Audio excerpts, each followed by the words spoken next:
monetary or financial safety and security is absolutely something that you need to consider when you're looking for a job, but take a breath, right? Don't jump at the first opportunity if it's not an ideal fit. If you have the freedom to kind of rely on your savings a little bit while you're doing the transition out, because I think something like 80% of veterans quit their first job within the first year. It's something insane because we are jumping at the first opportunity and it just isn't a good fit. Welcome to the Passion Struck podcast.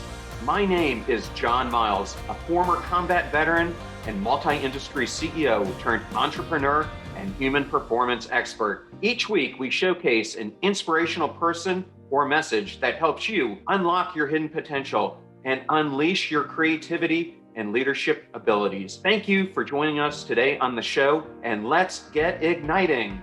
Welcome, leaders, entrepreneurs, visionaries, and creators of all types, to the Passion Struck podcast, where it is my job to interview high achievers and get from them the habits, the values, the changes, the alterations, how they overcame obstacles, changed their mindset, and unlocked their passion-driven life. And I've got some exciting news for you.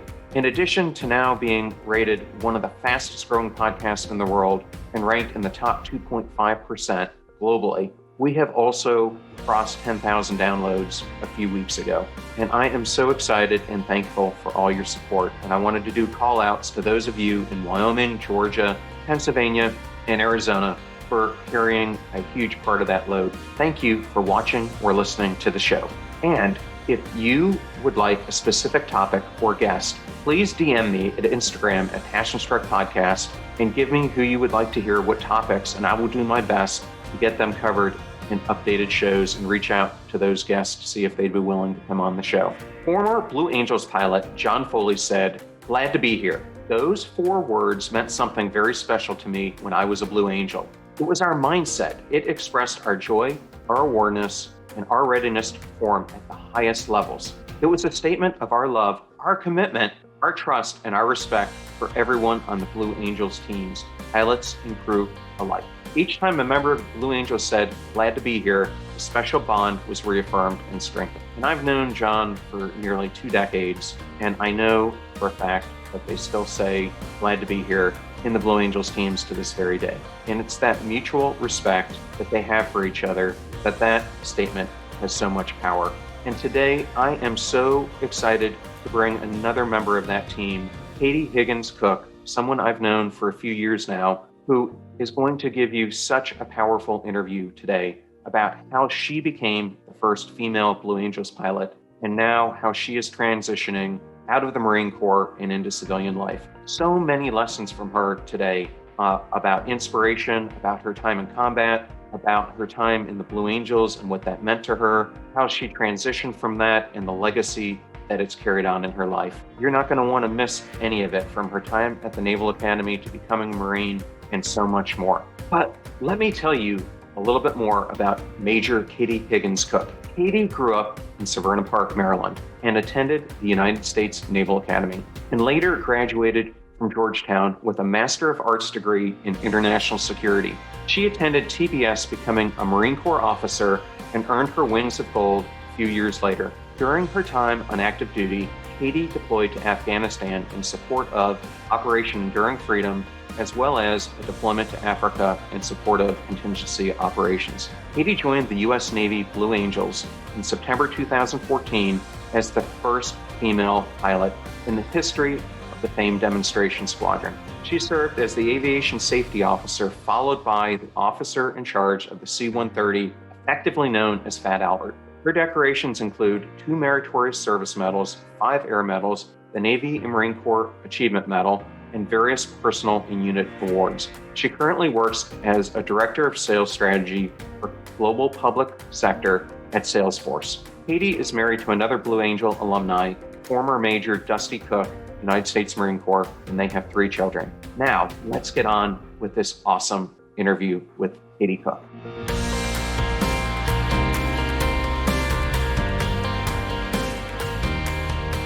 Welcome again to the Passion Struck podcast. And we are so excited to have with us today Katie Higgins Cook. Thank you so much for joining the show.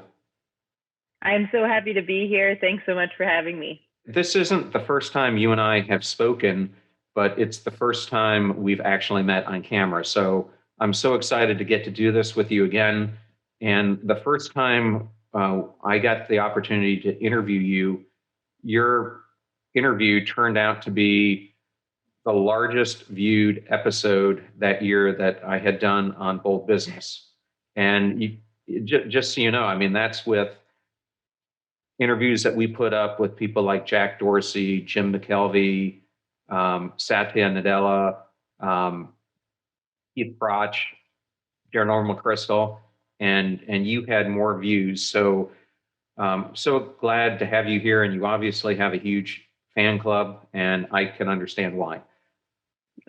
Well, thank you so much. And to be in company with people like that, I still is extremely humbling. But just like you said it, I have an awesome fan base, if you will, that follows me on social media and stuff. And so I'm glad that they could, see the work that we had before. And I'm sure they'll be super excited to see this podcast as well. I'm going to get into it. So the purpose of Passion Struck is to help growth seekers overcome their fears and unlock their hidden potential so that they can live the purpose-driven life that they want. But everyone has a starting point before they really start their journey. And so what I wanted to start with you is, I've read that you grew up in Severna Park, which is not too far away from the Naval Academy. But I myself grew up not too far from the academy, and I remember visiting it when I was a young kid and being scared to death because of all the yelling I would hear. And I would tell my parents, I can tell you absolutely where I am not going to go to school. And I ended up going there. So I'd like you to start with, you're in high school and you make this, decision to go to the Naval Academy, which is not an easy one because you're signing yourself up for, the next 10 years of your life. What was going on at that point? What made you make that step? So I am really blessed to be from a multi-generational military family. Both my grandfathers were pilots in the Army Air Corps and then eventually the Air Force. My father was a Naval Academy grad, Navy pilot.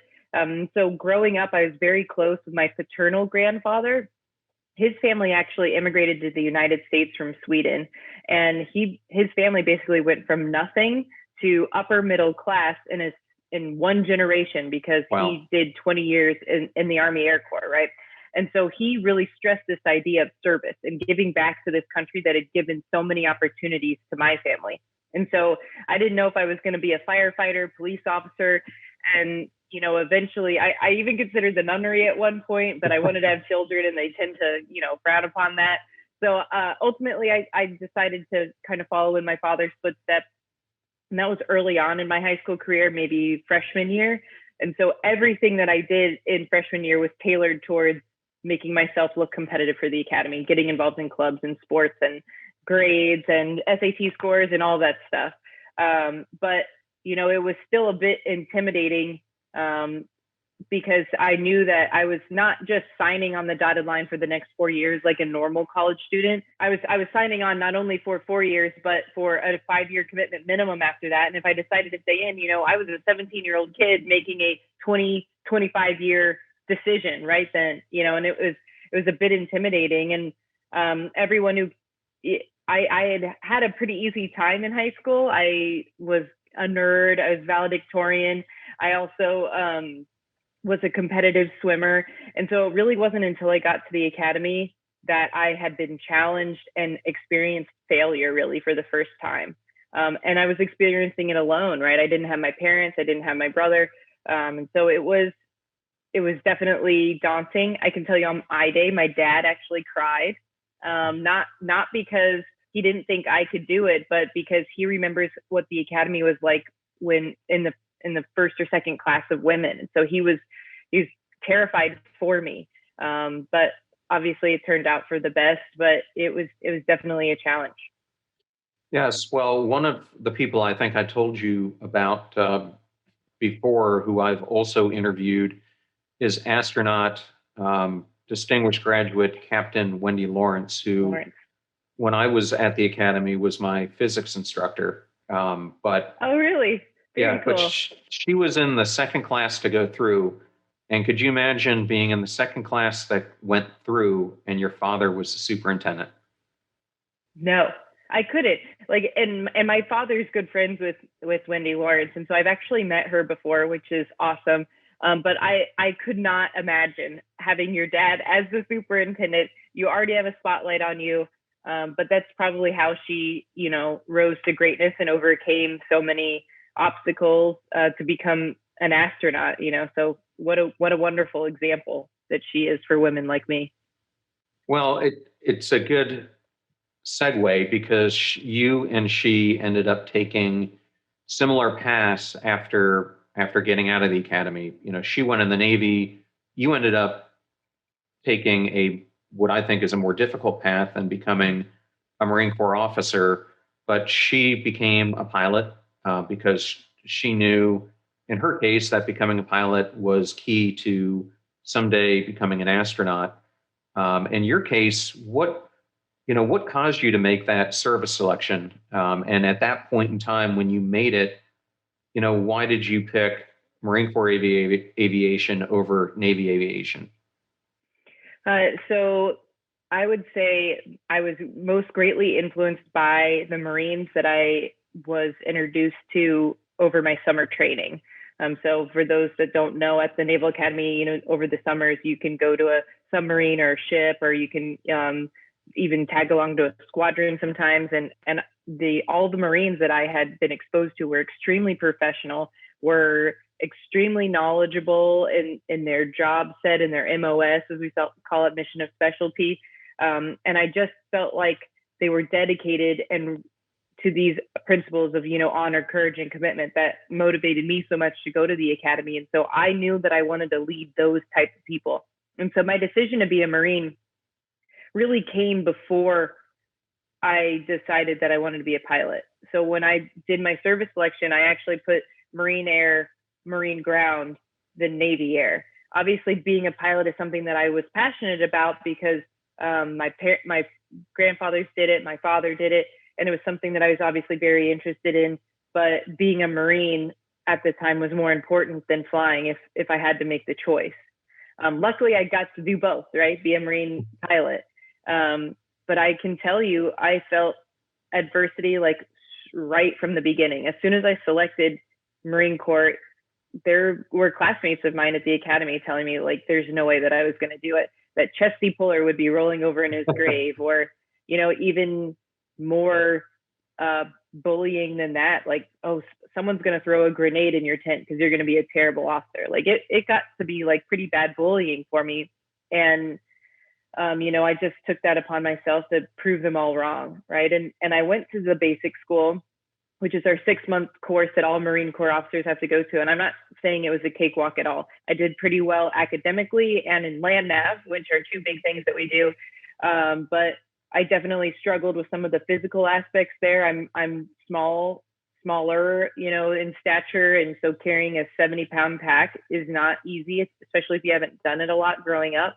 And so on the weekends, I took time to literally wear my pack and walk on a treadmill so that I could, make myself better and overcome these kind of shortcomings that I had so that I could prove all these people wrong. And so, yeah, it was a challenge, but it was something that helped build resiliency in myself, helped fortitude, and just gave me a boldness that I would say that I didn't have. Choosing Marine Corps was definitely deviating from my family passes. We were a Navy family. My dad was in the Navy. And so the Marine Corps was what I saw as the harder way as well. And I wanted to do that. And I wanted to show people that I had the capability of doing that. I'm third generation military myself. My grandfather was actually a pilot, but was cool. he was an Army officer in the airborne division initially, and then ended up because of his degrees getting recruited to go to Fort Detrick, where he was part of the programs that were going on there. And then my father is a combat Marine, and he ended up being a frogman in the Marine Corps. So Wow. when he came into the service in 56-ish timeframe, they were just restarting Force Recon. And so there was no Force Recon school, so they sent him to UDT school. And so he was, I Wow. believe, class of 16. But, I Did would he say get to wear the trident? Did he get to wear the no, trident? he does not. Oh. Although my friends who are, who went to Buds and are SEALs, have great respect for what he did. And um, so I think that's a great story. And he Yeah, went on to that's serve awesome. in the Korea War and then early stages of Vietnam War, where he ended up getting unfortunately injured doing his job. But nevertheless, he tells me a lot about what it was like going through Marine Corps boot camp. And I know, like the Naval Academy, all these things change and adapt over time. But what I really wanted to ask you was, when you went both into the Naval Academy and then became a Marine, were the fears you thought you were going to have to overcome the same fears that you ended up having to go through, or were they different? I would say that for the most part they were the same, and it's because I would say I have always been, I would say a strength of mine is introspection. I try to do a lot of introspection and acknowledge where my actual shortcomings are. And so I knew going into the basic school that I was going to do well academically, um, but that I was going to struggle physically. And so I think that that was pretty. It matched my kind of expectations. My fears did, as, and then the subsequent actions I had to take to overcome those shortcomings that I had. At the Naval Academy, I would say it was a little bit different. I was always good at academics, and that was the first place that I went where I actually like ever failed a test. I ever had to get tutoring or anything like that. It's a And bit so those harder fears, than people. Yeah, it's a bit harder than people think. oh yeah, for sure. And like I said, I was valedictorian in my high school class, and so I had pretty good SAT scores. So I wasn't a dummy or anything like that. And so, coming into the Naval Academy, I thought I was going to coast through again and just learn, leadership lessons and how to be a good officer. And instead it was struggling, especially my plebe year. Chemistry kicked my butt. I was happy to move on to physics, but yeah, I would say that was a fear that I didn't have that was kind of blindsiding, right? And I would say that those are the fears that are harder, are the ones that come out of nowhere, right? The ones that you already kind of have in the back of your mind are going to come to fruition. You're preparing yourself. You're preparing or fortifying yourself for that to happen. Worst case scenario, right? It's the ones that you're not prepared for that you're like scrambling to make a plan to figure out how you're going to get over these shortcomings or these obstacles in front of you. So I would say Naval Academy was harder in that aspect. And I think what you said there is very true. Is that when you're looking at the reality that you're facing, there's things that are right there in front of you, and then as you start to peel the onion, so to speak, different obstacles or hurdles will come up.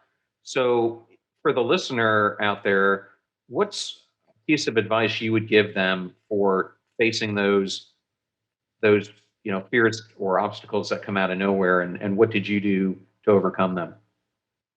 And so I get this question sometimes, and I always say the same phrase, and that's calm seas don't make a skilled sailor.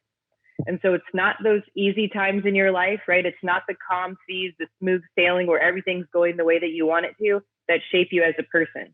It is those obstacles, those fears, those hard times, those failures that shape you as a person, and shape you as a mom, as an officer, as a doctor, a lawyer, whatever you plan to do. They shape you, and how you deal with that failure is going to decide if it's going to wreck you or it's going to fortify you, right? And so I would say you need to take every hardship, or you need to take every obstacle as a learning opportunity, right? If we go into everything surrounded with fear, then that's not a very enjoyable life to live, right? If you go into every situation, even if it's daunting, and view it rather through a lens, and it may be kind of a rose-colored lens, but you view it through a lens of a learning opportunity, then anything that comes out of that, you can put in your toolbox for the future. Even if I fail, hey, I messed up these 3 things, I'm not going to ever do that again, and I learned from this experience. Or I did these 3 things really great, I'm going to repeat that in the future. And so viewing things not as a potential to fail, but viewing things as a potential to learn is a mindset that you can change, and is really critical, I think, to overcoming hardship or fear or obstacles. That is such a great point. And there are so many who get in this trap where they don't take on an initiative or something laid out before them because they think, I haven't done it before. But the reality is with the internet and with the people you can get in contact, as long as you're willing to have that willingness to learn, you can do it. You can overcome that fixed perception that you have, and you can start saying yes to things that maybe today you're saying no to. So I have to tell you a little bit of a story. When I was at the academy, I did maybe a similar program you did, because I was thinking about going Marine Corps. It was called Devil Dog. I'm not sure if they call it the same thing anymore, but I remember starting it out. We went to Cherry Point, and we were with, for those of you who don't know Cherry Point, it's where the air wing for the Marine Corps is. And I was like, this is great. We got to go into simulators. I got to ride in a Harrier. And the air wing is very much different in some ways from, being a grunt in the Marine Corps. But in retrospect, it was a good introduction, because when we went to Camp Lejeune, the next thing I knew, we were in an infantry platoon. And literally the second day I was there, we got to do a 15-mile forced march with, the 70-pound sack. Yep. And at this point, I think it was my youngster or sophomore summer. Maybe I've got it wrong. Maybe it was junior, but I was in good shape. I was a couple sport varsity athlete, but going on a forced march when you're not used to it, I can't even tell you how sore I was the next day. And my mindset the whole time was, I wanted to quit so bad, but I did not want to let anyone know that I couldn't. I just stuck the whole thing out and got this mindset that no matter how many blisters I get, things are going to get better if I can just make it through, and I'll at least earn a little bit of their respect. So you come out of, you getting your gold wings, and you originally, I think trained as a tanker pilot. Do I have that correct? Yep, that's right. And in the Marine Corps, our C-130s actually do a bunch of different missions. So aerial refueling is part of that. But we also, drop people and things out the back, or we call it aerial delivery. I was also on an aircraft that had Hellfire and Griffin missiles on it. So we do close air support as well, which is what I did predominantly on my first deployment. And then obviously we run cargo and things like that as well. So we do kind of a litany of stuff, unlike the Air Force that is a little bit more siloed and mission specific in their squadrons. Okay. So as you were taking this path, and then I'm going to ask you a question about your combat experience in Afghanistan. As you were taking this path along, did you have guides or mentors that were helping you kind of with your career, or at this point were you kind of on autopilot? Well, in the beginning, there is kind of a set path, right? There in flight school, we go through the same path that you did with the aviation pre-indoctrination, the API, and then you go to primary, then you go to advanced, then you get your wings, then you go to your first squadron, go through the FRS or the fleet replacement squadron, and where you get trained in your actual aircraft. C-130s, we don't have that. Ours is all in a sim. And so I went to our sim training to learn how to fly a C-130. and then checked into my squadron. And then once you're into the squadron, all it is about getting qualifications, moving from 3P, which is a brand new co-pilot, to 2P, which is an experienced co-pilot, to aircraft commander. And then in there, you're also getting your specialized qualifications and mission sets like basic instructor pilot, or instructing night systems, instructing tactical navigation, all that stuff. And so there is kind of a set path that you go on. And I really didn't have too much of a Marine Corps specific mentor until I had done maybe my first or second deployment. And that's when I started having more senior officers, kind of like my old COs, actually helped me decide what I wanted to do next and what was a good move for me. But I, as I mentioned earlier, I'm a military kid. And so I luckily had this example of an officer, a great officer, in my father growing up. And so him being a pilot, even in flight school, I could call him and be like, Dad, this PAR is kicking my butt. What should I do? And he's, and we could talk pilot stuff like, oh, set your descent angle to this and try this, Right. And so it was just awesome to be able to bounce not only flying things off of him, but being able to talk officership and leadership and how to mentor people and how to deal with conflict and all of those type of things. And luckily I had that example growing up, and I still have it today. So I'm very, very grateful for that. And so he's always been my mentor from the beginning. Did you know that Forbes magazine recently cited that 70% of individuals who do personal development, masterminds, and one-on-one coaching benefited from better work performance, increased communication skills, and overall better relationships? And we at Passion Struck are obsessed with self-development, coaching, and mentorship. That is why we've created a free resource to help you unlock your hidden potential. Because people doing great things in business and life are just like you, only they've had a coach along the way. And we've got that covered too. Let us show you the systems and frameworks that we teach growth-minded individuals to help them step into their sharp edges, execute on their passion journeys, and get predictable results time and time again. Go to passionstruck.com/coaching right now, and let's get igniting. So you end up getting deployed to Afghanistan, and when I read your about you, you have about 1,400 flight hours in the military, but over a third of them are in combat. So, for the listener who's out there who, many listeners will be veterans, but for those who are not, how is, being deployed and being in the combat situation different than normal day in the squadron? So I would say, obviously the stakes are a little bit higher in combat because there's obviously someone who doesn't want you to be there. When you're flying friendly skies, it's, a little bit more laid back. But, in both environments, there's things that could kill you, right? Accidents happen all the time, unfortunately. And so you have to be on your guard in both cases.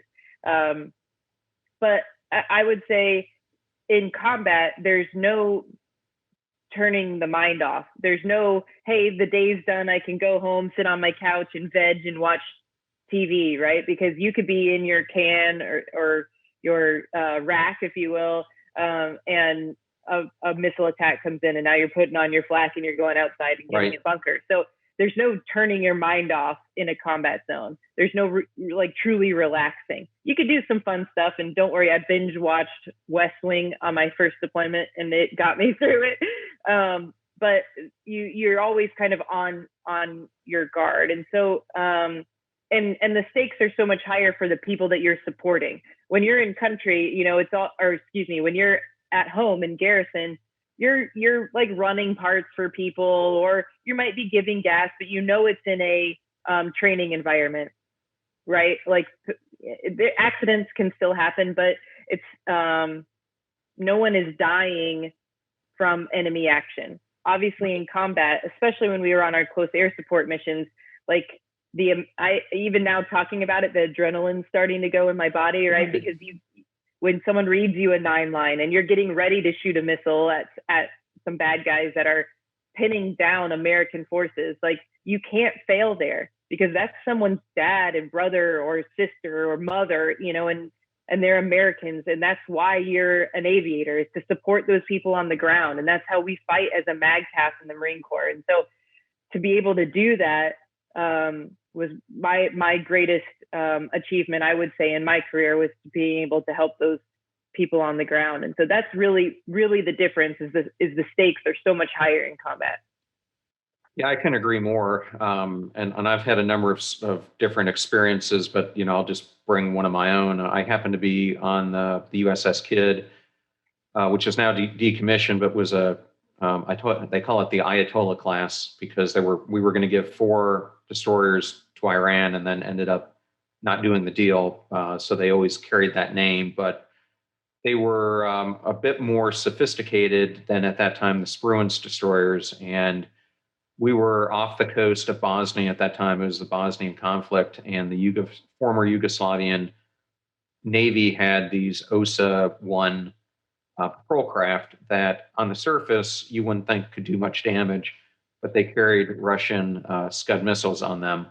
And as I'm sitting watch in the CIC, all of a sudden we're lit up by not one but 2 of these OSA-1s, and all of a sudden, we get indications that their missile doors are coming open. I immediately declare, general quarters, and then it's as if time stops for a second, because so many things are going through your mind.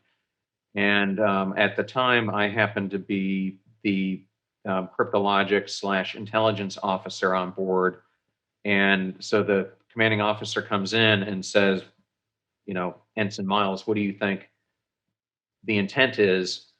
Because we have either we're going to sit there and do nothing, or he's going to take action. And, I had to make an educated guess based on, the intelligence we had been seeing. And I said, I just went with my gut, and I said, sir, I think this is just a show of force and they're not going to do anything. And they ended up not doing anything. But, what's running through your head is, if we take action, we're going to kill people on those ships. If I don't take action, people on our ship could get hurt. But you're having to make, life or death decisions in seconds, literally. Yep. And it's just hard to relate to people who haven't been in the military and haven't been in that dogfight. So for sure. So you come out of these tours, and you also did one in Africa. Something I share with you. I think we were both doing contingency operations when we were there. But how did you get this opportunity, or how did the Blue Angels even get on the horizon for you? So I was actually on my second deployment in Africa. And to be able to apply to the Blue Angels, you have to have a certain amount of flight hours, or at least they like you to. You have to be an aircraft commander and all this stuff. And because I did my deployment to Afghanistan, I got a ton of hours in a very short amount of time. And then I came home, I upgraded to aircraft commander, and then I immediately deployed again on this deployment to Africa. And so because I did 2 deployments basically back to back, I had the hours that I needed to apply. And so the M1, or the lead Fat Albert pilot at the time, reached out to me via social media and was like, hey, would you be interested in applying? And of course, the spotty African internet that I had there, I uploaded my application and sent it to him. And then what's required of applying for the Blue Angels is actually attending 2 shows. We used to call it rush season. I don't think we're allowed to call it that anymore, but applicant season is where you'd have to go to 2 shows. And not only are you getting kind of a behind the scenes look of what they have to do every day, but you're also getting to know them, and they're getting to know you, because, you're on the road 300 days out of the year with these people. And if your personalities don't mesh, then you don't want to be thorn in their side, or they in yours, for that long. And so you really need to get to know the people and see if this is really what you want to do. And so when I came back from my second deployment, literally before I even saw my family, I did 2 shows back to back because the applicant season was ending and there's the last 2 shows. So to be even eligible, I had to do these shows back to back. And then I went into finalist week, which is basically a week in July during their Pensacola Beach show, where you get to know them and their spouses. You take a picture, your official photo in case you get selected. You get fitted for your blue suit and all of the other stuff that you get. And you get to know like the other people who are rushing. And so at the end, you do a formal interview, and then you go home and you call the boss on that Friday to find out if you made the team or not. And so luckily I did, and kind of the rest is history. But I wouldn't have even have applied if it wasn't for M1 at the time reaching out to me to apply. He knew me and my reputation in the airplane. I was relatively junior. I had pinned on captain maybe 2 years prior, while most people who went to the Blues were, very senior captains, if not majors already by the time that they went.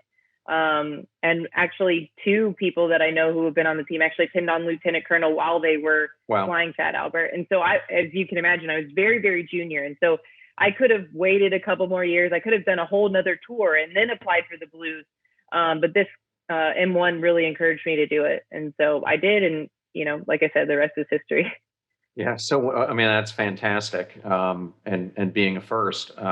So when you were going through this audition, because that's really what it was, because so much of what you guys do, and I'll get into that a little bit because I have a friend who was one of the soloists in the teams.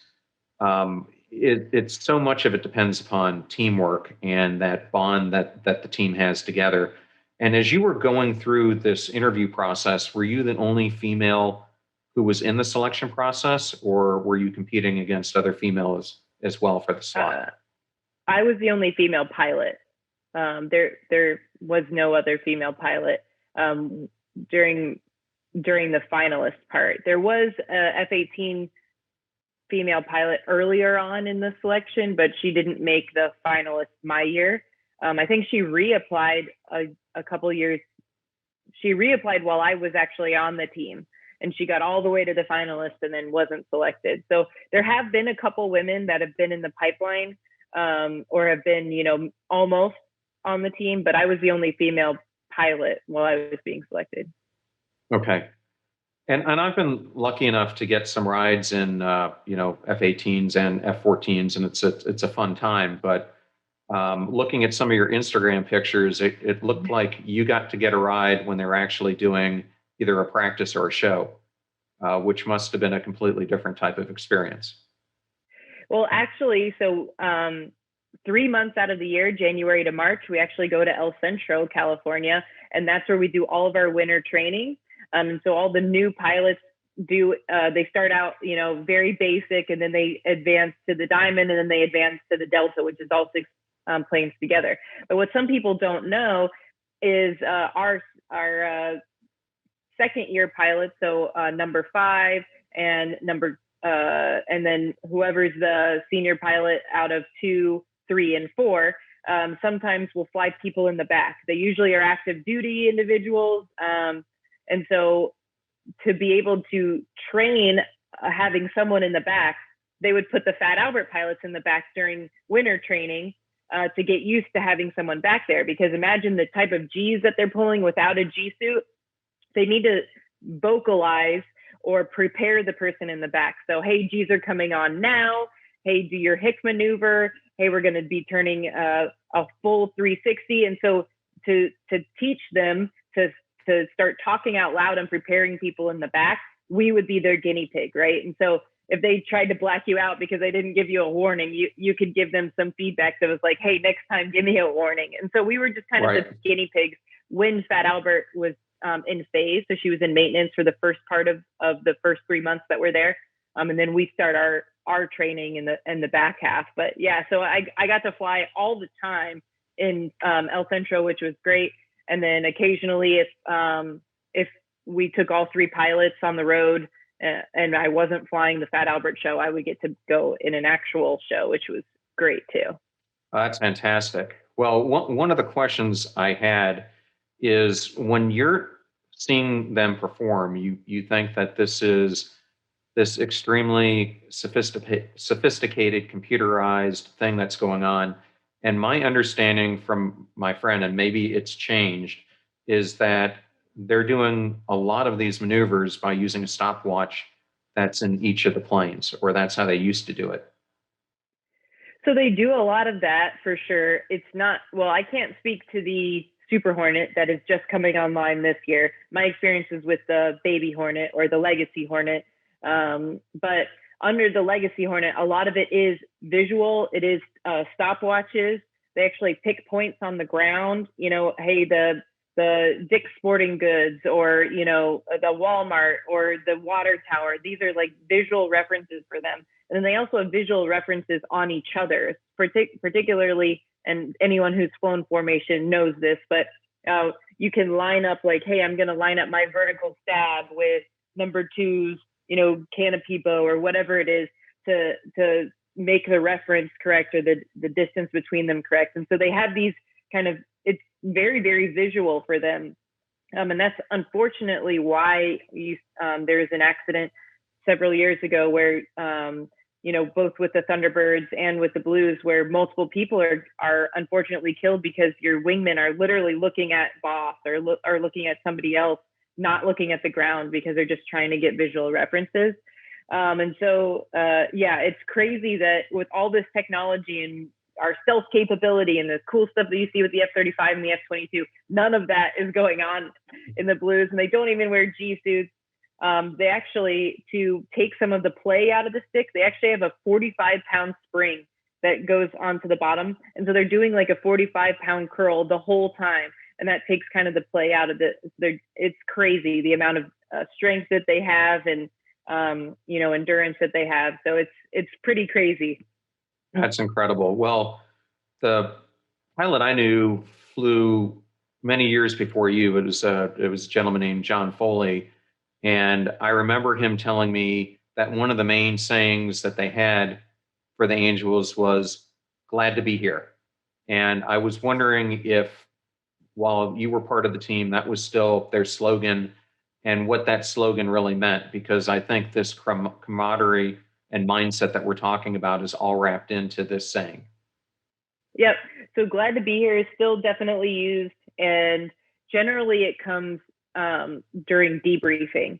And so one key thing about the Blues, if you don't know, is that we debrief about 2 hours after every show. And really in this debrief, you're calling yourself out on everything that you did wrong. And that's really key there, is you're calling yourself out. It's your introspection. There's no one else sitting there saying like, well, you missed this and you did that. Yes, you have the guys who are at the cart that can kind of grade you, but you're the one in the airplane that knows like, oh, I overbanked to 62 degrees instead of 60 degrees. Like you're the one who knows that, and you call yourself out about that. And so when you get all the way to the end, you end your spiel with glad to be here, boss, or glad to be here.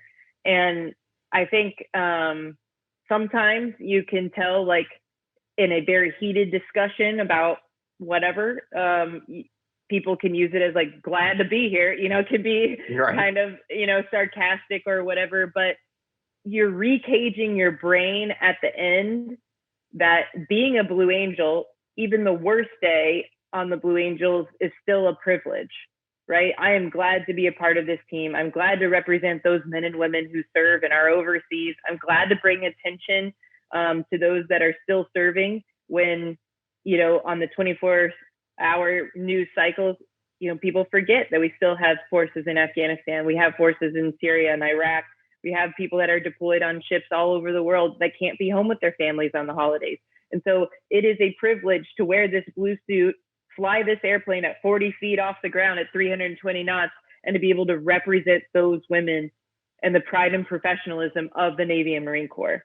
And so that phrase at the end recages your brain to say, you know, it is a privilege. Okay. Well, thank you for that. And so when we last spoke, it was a few years ago, and you had just pinned on major at the time and were, I think, leading officer in charge of a base at this point, but you had made the decision to leave the Marine Corps. And so for the listeners out there, many who may be veterans, I wanted for you to talk about what was going in your mind at that point in time. And, before we get into, making the transition, I wanted to go into what was your mindset about making the decision to leave the Marine Corps? So I would say it was probably the scariest thing that I had done in my life up to that point. And mind you, I have a lot of hours in combat. I have, fired missiles and taken the lives of people. But that decision to get out of the Marine Corps was the scariest one that I had done. Because, I grew up as a military child. So my dad was active duty through the time I was at the academy. So I had never been to a civilian hospital, right? I didn't know how to get health insurance, which is like these basic adult things. I didn't know what I wanted to do when I grew up, right? What am I going to do on the outside? What skills do I have even translate? Where do I want to live? It's so all of these things, it was extremely daunting. Like, how do I be a functioning adult if I'm not wearing a uniform?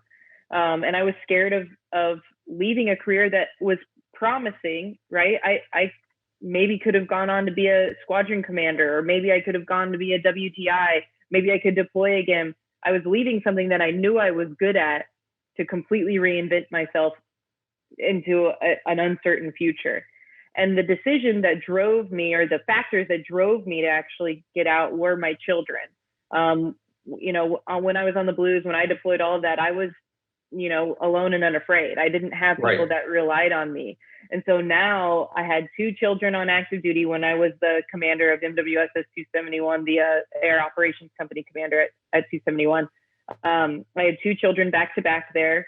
I just recently had my 3rd child about 6 congratulations. months ago, but thank you so much. But I knew if I was to deploy again, now that I was a mother, knowing myself and my shortcomings by doing some introspection, that if I was to deploy in the manner that I had been previously, that I would not be able to compartmentalize effectively at that point, right? I needed to focus all my time and attention on my Marines and the mission at hand while I was deployed. And that's not fair to my children, because I would be ignoring them. And then on the flip side, if I'm worried about my kids all the time in a combat zone, then I'm not mission focused, and that could put people at risk. And so I didn't think that anyone would get the best version of me at that point. I still wanted to serve. I still loved my country. I still loved flying. I still loved the Marine Corps. But I needed to be more involved in my children's life than I was having the opportunity to. Now, don't get me wrong, there are some amazing parents that are active duty out there. There are single moms and single dads out there that are able to do it, and more power to them. And I respect them so much, and they must have an amazing support system to be able to do that and to support their child. And I just, my heart couldn't do it to my kids. And so I decided to transition out. I'm still a reservist though. And I can happily say that I am really enjoy the time that I have with my children that I probably would not have been able to have if I had stayed active duty. Okay, thank you for that. And I know when I was getting off active duty, and my circumstances were a little bit different, because at first I had been given the opportunity to become a special agent with the FBI, but unfortunately that got curtailed due to some congressional funding issues. And literally overnight, I was left in a situation where, I had to find a job and didn't know where to start. And, for me, if it wasn't for back in the day, we had this like that thick of a document that had all the service academy graduates' name in it. And I just happened to call a woman who was at Booz Allen, and luckily she brought me in. But the transition was just horrendous from my recollection. And so I wanted to ask, now that you've been through this, and, initially you were joining an energy company, and now you're with Salesforce, but what advice do you have to transitioning veterans about the process and what you might do differently? So the process is not easy. So when someone's struggling in the process, they need to know that they're not alone, right? I think that's why we have such high suicide rates, unfortunately, amongst veterans, is they think that they're unique in their circumstance, and they are not. They absolutely are not. Even someone who is successful or has some notoriety, in my case, I struggled. Yes, I did go work for an energy company for a very short time. It wasn't a great fit. And then I restarted the job search and ultimately landed with this amazing company that I'm with now. But I would say one of the hardest things is figuring out what you're worth, right? That's really hard to figure out because the military or the Congress tells you what you're getting paid at each rank, right? When you go out and you try to translate what you did as a Marine to civilian speak on your resume, you're like, am I worth what a Lance Corporal gets paid, or am I worth what a Major gets paid? I don't know, and so that's a really difficult conversation. And in the civilian world, a lot of things around money and compensation are either faux pas to talk about, or they legally can't. And so getting some, direction there is really hard. And it really comes from networking and getting some advice from people who have gone before you. And then the other part of it, I would say, is, even though I just went through this spiel about money isn't the end all be all. And I fell into that trap. And I think a lot of Marines do, and a lot of military does, is they're literally like, I don't care if I'm a custodian. I don't care if I work logistics. I don't care if I work the midnight shift. I don't care. I just need to have a paycheck because I need to support my family. And so I'm going to take the first opportunity that I think is, I could survive, right? I survived 3 to 5 years at each duty station when I was active duty. I can survive anything. But that's the beauty of being a civilian, is you have a lot of freedom to decide your own adventure, right? With the Marine Corps, not so much. My detailer tells me where I'm going, or my monitor tells me where I'm going. And so I would encourage people, yes, monetary or financial safety and security is absolutely something that you need to consider when you're looking for a job, but take a breath, right? Don't jump at the first opportunity if it's not an ideal fit, if you have the freedom to kind of rely on your savings a little bit while you're doing the transition out. Because I think something like 80% of veterans quit their first job within the first year. It's something insane, because we are jumping at the first opportunity and it just isn't a good fit. And so that would be my first recommendation. My second one is TRS, and these transition classes are not great resources a lot of times. And so networking, LinkedIn, find other people that have gotten out that you knew from your service.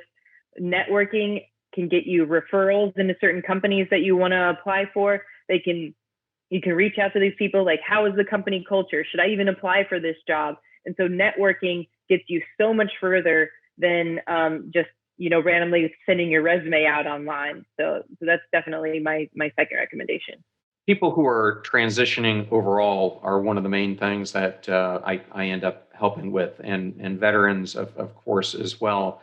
And I think some of the points that you brought up are great ones. I think so often we're in a panic and a rush to make a decision, because once you make that decision, those months go by in a flash before you're actually getting out. And so, in many cases, I try to start working with them then. But if not, even when they get out, I try to take a step back and really analyze, what brings them, passion in their life. What are the things that they like to do? Because most of the time, people leave companies because of the culture. And when you're coming out of the military, you're used to a certain culture. And I think that there are certainly companies, Amazon is one, that do a much better job of understanding and hiring specifically veterans than other companies. So that's one part of it. But I see so many people get out they want to get an MBA, which not saying is a bad thing. Education is always good, but often what they really want to do in life and what that MBA and they're spending all this money to attain are completely different. And so to me, I've always thought that the starting point is, let's figure out what you're really passionate about. Hmm. What were you really good at? And then how do you apply that? Because at that point, making the step to be an entrepreneur in some ways might be less risky than going into an unsuccessful job and Yep. the negative consequences of the mind that come with that. Hmm. And I'm so glad that you ended up getting into such an amazing company as Salesforce. I think we've talked about it previously, but I have been working in one way or another with the company for almost 20 years. And I remember having a discussion in the very early days. They might have been in year 4 or 5 with Parker Harris, who was one of the founders. And at this point, they had thousands of companies on the platform, and the CIA was putting out a contract because they were going to start using a cloud-based system. And at the time, I was CIO at Dell, and he came to me for advice because we had government clients. And I'm like, Parker, this is never going to work the way you've got it architected because all your data is commingled in one shape or another, and they're going to want a separate instance. And he's like, you've got to be kidding me. He's like, we're going to have to re-architect the whole thing. And um, they ended up doing the work and doing it and doing that. And you now see, along with all the acquisitions that have been made, how much that company has grown. So congratulations to you on that journey. Katie, before we get into the next segment, which will be a rapid round of questions, which I think you will thoroughly enjoy, I wanted to ask for those listeners who out there who want to learn more about you or might want to hire you to speak for them, because I know you do a lot of speaking engagements, where can they find you? Yep. So thanks so much for mentioning that. My website is katieanncook.com, and that's KatieAnnCook.com. So if you want to go there, you can see some of the previous talks that I've done, some of the different clientele that I've served, and you can reach out on the website there if you're looking to have me come to any of your events. I can also do virtual events as well. And I look forward to supporting in any way that I can. Well, thank you so much. And I'm going to go through a series of quick questions, and I would Okay. like the first thing that comes to your mind. Okay. The hardest thing about being a mom is? Bodily fluids.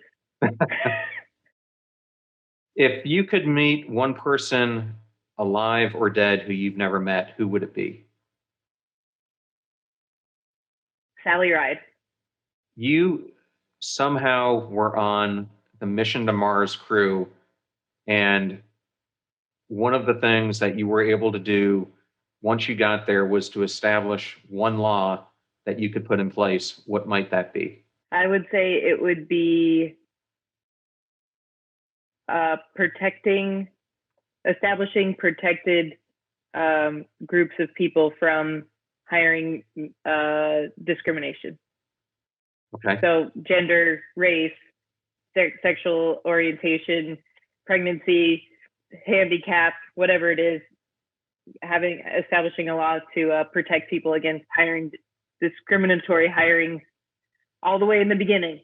So when we start building it up, we're good. Okay. Well, you've accomplished so many great things, but everyone has a kryptonite. What is yours? My kryptonite is sweets, particularly the funfetti cake from Publix. It's my favorite. And I'm not sure you can even get that where you live now. Nope. I can, so I'll have to check that out. Now that you've lived in Texas a little bit, what are 3 words that describe Texas? Huge, obnoxiously prideful. I think that's 2 together. So if you want to count that as my 3, obnoxiously prideful and huge. Okay. And what was it like the first time you were on Fat Albert and got to do that explosive takeoff. What one word describes that? We actually didn't get to do the JATO takeoff because all those bottles were destroyed in a hurricane. But the first time that you do the low transition, I would say is hyper focused is what it feels like, because you're literally flying at 5 feet above the ground, and so you can't let any of the like bad stuff creep into your mind. So I would say I was hyper focused the first time I did it. And your favorite type of music to work out to? I like high tempoed pop music, like the top 40 or something, but it has to be high tempoed or I get distracted. Well, Katie, thank you so much for being on the show. And I really appreciate you doing this episode and think there's so much here that the listeners can learn from, and also look to you with aspiration for all that you've accomplished. And I think we're just at the starting point of what you're going to accomplish. Thank you so much.